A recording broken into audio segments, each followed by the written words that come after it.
Everybody asking how we doing, say we good. Don't need no one to tell me how to live just like they would. It ain't their business, but they in it, I don't know why. Revolved around my life after I found another. Guys, welcome back to our vlog. It's happy Thursday and today it's already 11 o'clock and maagap din akong nagising kasi may mga online work tayo ngayon dahil remote work tayo dito pa rin sa bahay.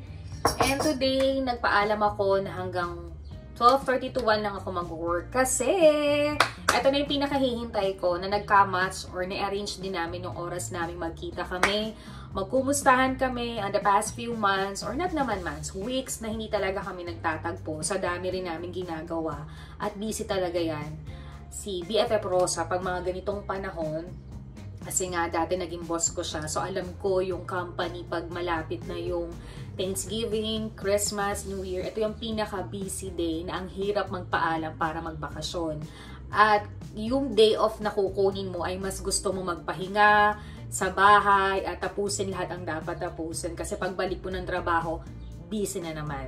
So, dahil nga ako naman ay pinayagan until 1 o'clock lang mag-work, so sabi ko, i-advance na natin ang birthday mo kasi ang birthday niya is first week of November. I think November 1. Yun. So, sabi ko sa kanya, dahil nga next week is magiging busy rin ako dahil may mga inan pa kaming dapat tapusin, ipihanda sa aming wedding at aming preparations go back to the Philippines. Ayan. And syempre dito si Mama. So, it's always family day. Alam mo yun. So, naisip ko ngayong araw na to na gawin na. At gustong-gusto niyang pumunta dun sa every Sunday na kinakainan namin Crispy House. So sabi ko, sige, dun tayo mag-lunch, dun tayo magkwentuhan. And I think babalik ako before 5 kasi may ilan pa akong tatapusin na trabaho. So guys, samahan nyo kami ngayong Thursday para makita nyo siya. At hindi niya alam, sa tagal namin hindi nagkita, may mga ilang Q&A birthday question ako sa kanya. And hopefully, masagutin na yon para makumusta natin siya. So guys, hintayin ko lang siya. Magko-coffee lang ako. Then, magla-lunch date na kami. So see you guys later! Sige. Legit plano. Kukunin mo.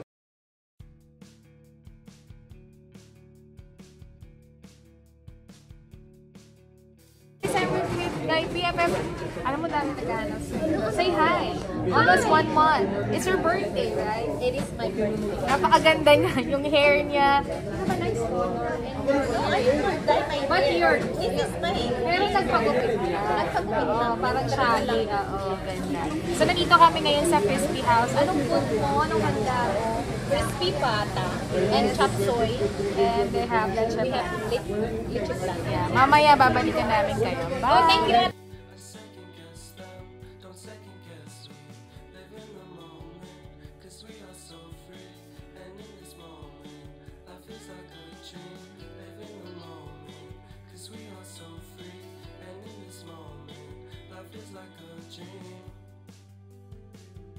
So come a little closer, but don't hold your breath.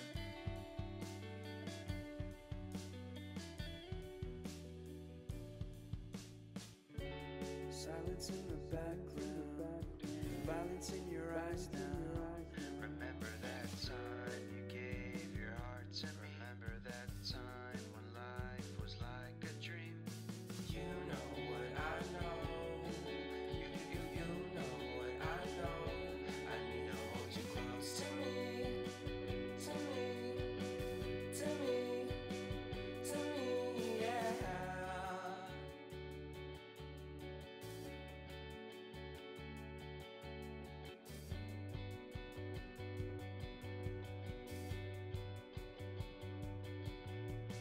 Life is a game that we play. I won't get away. We can find a safe within our company. Within our company. Within our company. So come closer to me. Come a little closer.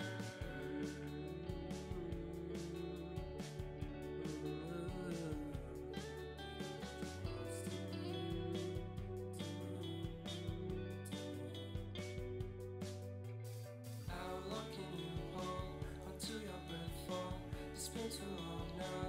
I think that I want to second guess you, I second guess me, I second guess them. Don't second guess me. So come a little closer.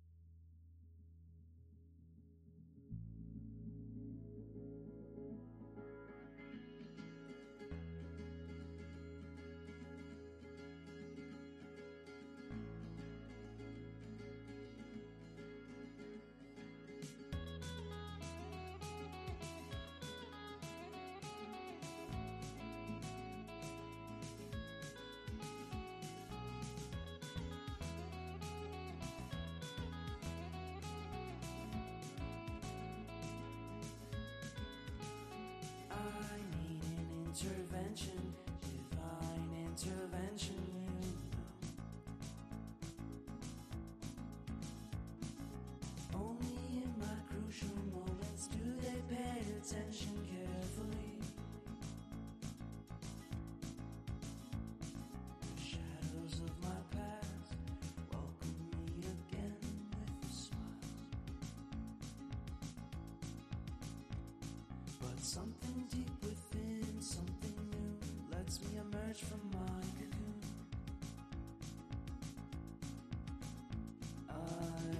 This is your coffee. I have this coffee and you. Umalis na kami sa loob ng Starbucks kasi. Daming ano. Nakikilaw sound. Kaya nga. So, lakad muna kami ni BFF. Guys, welcome back to our vlog. And today, dahil nga po ang tagal namin di nagkita, nagkumustahan, pero palagi pa rin kami nag-uusap, nagte-text. Andito na si BFF Rosa! Nag-coffee kami. Hi. Let's cheers! Hello, vlog! Yes! Dahil birthday niya, hindi siya makakalusot sa mga Hindi pa, ilang... sa ano pa? Next week pa. Halloween. November. Is it next week? November. Yes, next week is your birthday. Halloween. Yeah, I think it's your Saturday or Friday. I don't even know. know. Okay. Alam na alam ko na yung mga itatanong ko sa kanya. Tumaba talaga ako. Ikaw, buti ka hindi ka Oh, tumaba. tumaba din ako. Okay. Namemorya ko na lahat yung itatanong sa Oh kanya my para God. hindi na siya mahirapan. How's your life right now, BFF? Good! BFF. Magkwento ka naman about your life, your busy life at your work, being a mom, being a friend, being a businesswoman. Ano nang buhay-buhay mo? Buhay ko, the same. Same? Yeah. Quiet? Quiet. Trabaho lang? Trabaho, yes. Go to work, go home, just like, daily routine. The same thing. Yeah. You know. So, sabi ng iba kong friends, kailan ka daw mag-vlog? It's because, when it's holiday, busy talaga, oh my God. Yun nga yung Wala sinabi naman ko. talaga pag during holiday, basta So, when you mag-start decided na. when you were back to I mean, when vlogging? you're ready, you're ready. Yeah, because I their mean- vlog before is more of makeup, promote Yeah. makeup, like that. Yeah, family. But I had to take care of myself first. Dahil, handa ka na ba ikwento in or not? No. So, tingin natin siya ng private life. And I know very soon, malay mo, habang nagme-makeup siya, may kwento niya para mabigyan kayo ng advice. Okay? Advice. Yes. Okay. As a busy person, ano pa yung mga ibang activities na ginagawa mo to feel relaxed? Like, kagaya natin, nagpo-food trip tayo, nagpapa-nails tayo. Ngayon, hindi tayo madalas nakikita, pero still nag-uusap naman. So, ano yung mga activities na ginagawa mo? You told me nag-walking ka. Yes. During my day off, nag-walk ako 2-3 hours. I think it feels good when you do that. Just release all the negative energy. Yes, yes. And it feels good. Like, yung day off ko, ganun. Pag day off ko, mostly, either we go out or Yeah. I go for a walk or do my Errands, yes. errands, And some of your extra house business. chores, Yes. yeah, or do my online business Yeah. when it's a lot to pack and send it. Yeah. So, ayokong i-open, but I know you have a lot of things na pinagdadaanan lately, but God is good kasi through prayers and support system of your family, you're better now. So, paano ka naka-recover sa mga ganung bagay? what do you mean? No, performing for right now. Mga ganon. Yung para talagang feeling mo nalulungkot ka. So, ano yung mga optional na ginagawa mo? Just work out and work. Keep yourself busy. Yeah. Kasi pag nag-ano ka lang, if you just sit in the bedroom and think about what's going on, parang, It's oh my not God. better. No, gotta have to do something. So ngayon, dahil mag-birthday ka na next week, ano yung mga wishes mo? Ilang wishes ba and prayers na gusto mo matupad this your birthday? It's another year, it's another blessing. So, I think for me, it's more on good health. And I know I'm not like other people. For me, God will always there. yeah. You know, anything what Another wishes, good health lang. You don't have wishes for your daughter and your family, I extended always do. My daughter, she's in college, you know. Yeah. Just good. How's your daughter right now? How's the college day here in America? Anong mga adjustments She's niya? good. She's having fun at school. I mean, she's learning how to Communicate, work. yeah? To work. Like I asked her one time. Napapagod daw "How's siya, your yun day?" naman. She's like, "Oh, I went to work," and I said, "How many hours did you work today?" She's like, "Mom, it's only 30 minutes." I'm like, "Oh my God." So ano pa mga wishes mo right now you're getting older? You have another plan pa ba for next year or No, all I want is spend more time with my daughter and I guess travel. travel? Yeah. It's good. Pag-online din siya. Okay, so sa mga business mo naman, you have another plan to moving out kasi nga ngayon nag-search na talaga kami kung ano nararapat for next year kasi gusto rin namin maiba yung mga content ng aming mga business para mas kumita tayo at mas makatulong tayo sa mga basic needs natin. So ano pa yung mga gusto mong explore sa business mo? Kasi right now naging busy siya sumali sa mga pop-up. Oh yeah. They go somewhere every Saturday, they selling something like that, right? So you promote your online business and your TikTok. You can go on my TikTok. You can screenshot Kia. dito. Yeah. Kia Love Shop. Okay. Kia Love Shop on TikTok. And you can find all our mug, all our Tumblr, pretty much. Right now, I'm out of stock on my candies. That's good. It's Yeah. good. So I have to wait until I buy more supplies and then I can post it again. But right now, I'm out of stock. But So- just busy working. Yeah. Busy working. What else? Workout. Take care of myself, my daughter. That's pretty much it. So you have another plan for this year about Christmas, Thanksgiving? No, not right now. Just think about just the daily routine. Last questions Nothing naman special. before we ending our vlog sa ating pagbabaling. Sobrang naging masaya ako kasi talagang in-efforta namin no, na hindi man kami magkita next week in our birthday pero ipupush ko yan. Ano pa yung mga ilang wishes na gusto mong matupad about the love life? Love life. Have a good love life. That's all. Very safe. Safe na safe ang sagot niya. Yun. So, wala ka bang wish? Wala ka bang wish sa sa mga taong gustong bumalik ka sa pag-vlog mo or something, hinihintay ka na ulit mag-makeup and magkwento-kwento about your life? Sooner, siguro. Maybe soon, yeah. I can't tell exact date or time, but maybe soon. Are you ready to face it? To tell them what's going on or like that? No. No. It's only a privacy. Respect also the side. Yeah. Sa mga taong nalulungkot sa mga pinagdadaanan nila, Life is a game that we play. I won't get thank you so much. Bye ka na sa vlog ko. Bye! Natida naman niya ako. Sana sa susunod ako na maghahatid sa kanya. Yes, siya na magpipick up sa akin. Okay, see you on our next friendship day. Yes. Happy birthday! Thank you. How old are you? God, I'm already old. That's all I'm gonna say.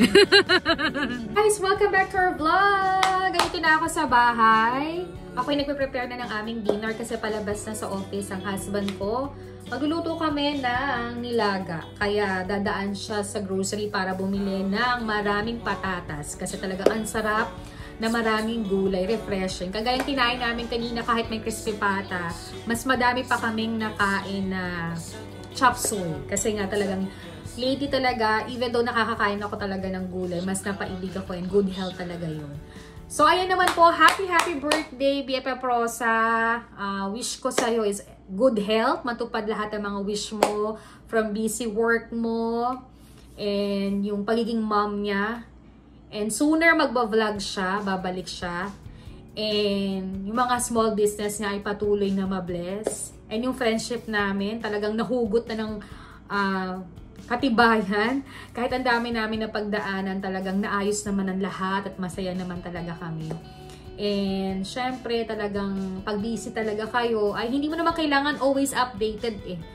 Ang pagkakaibigan naman kahit nasan kang lugar, hindi ka makapag-text, hindi ka makapagtawag, talagang syempre may kanya-kanya kayong buhay, may kanya kayong ginagawa. And talagang kapag mature kayo ay talagang naiintindihan nyo ang isa't isa. So it depends naman yan. Kanya-kanya naman tayo paano tayo mag-handle ng relationship sa mga kaibigan para ito ay tumagal. So kahit naman di kami nakikita madalas lately dahil pareho kami busy, pero yung text sa tawagan namin sa 1 week nandun naman. So nakakapag-update pa rin kami. So ngayong araw na to ay marami kaming nagawa. Ang saya-saya din naman namin, nakapagkumustahan kami. And syempre, part of it bilang ina, dami namin na pagkwentuhan sa aming mga anak, sa aming trabaho, and sa mga extra business namin dito sa Amerika na nakakatulong din talaga sa amin. So yun lang naman, I think next week kapag may extra time kami, at yun na talaga ang birthday niya, we're planning uli na lumabas. I don't know, baka hapon na, coffee na lang, baka hindi na lunch. So, tatry namin yung best na magkita uli kami before ako mag-fly papuntang Pilipinas. Parang ipagsasabay na namin yung aming... Parang gusto niya ako magkaroon ng mini bridal shower kahit 2 lang kami or 3 lang kami. And maisabay din yung parang little Christmas party namin every year na ginagawa talaga namin. So, kami naman masaya na lang kami nakakakain ng simple, nakakapamasyal. Dumaan din kami sa mga bilihan ng mga decoration for Christmas. Binigyan niya ako ng mga idea. Kaya I'm so excited na itayo ito, i-haul ito, at mapakita sa inyo kung anong naging budget ko. Even though may mga decorations na kami dito, nag-budget pa rin ako ng very budget para mas mapaganda nating spirit of Christmas sa bahay namin. Diba? Para naman kahit paano, ma-enjoy pa rin natin yung Pasko kahit nasa Pilipinas tayo. So, yun lang naman po ang nangyari sa amin ngayong Thursday. And I'm so very happy na nagkita kami, nakapagkumustahan. And hopefully, next vlog namin ay mag-discover ulit tayo ng ibang mga pasyal. Kasi this day, very chill lang yung nangyari talaga sa amin.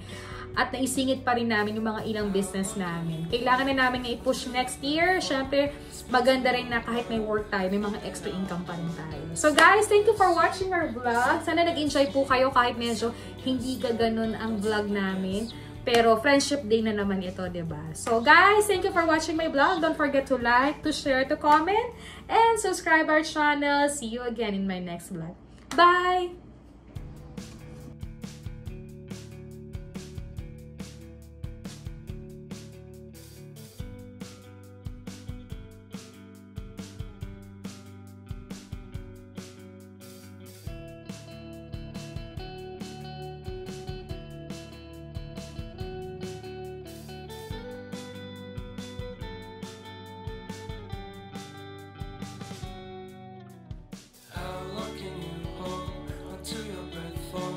Speak to me now, I think that